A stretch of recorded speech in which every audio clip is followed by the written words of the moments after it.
Балбан Акжол Махмудов машыгуу учурунда тизесинен жаракат алды. Бул тууралуу дене тарбия спорт жана жаштар иштери боюнча мамлекеттик агенттиктен билдиришти. Белгилүү болгондой, анын дарылануусу үчүн 1,5 миллион сом керектелет. Грек-Рим күрөшү боюнча улуттук курама командасынын мүчөсү Акжол Махмудов окуу машыгуу жыйындары учурунда жаракат алган. Анын дарылануусу үчүн Германиядан операция жасатуу керек болууда.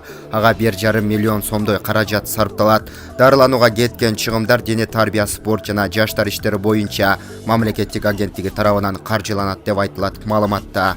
Акжол Махмудов чоңдор арасындагы Грек-Рим күрөшү боюнча учурдагы Азия чемпиону болуп эсептелет.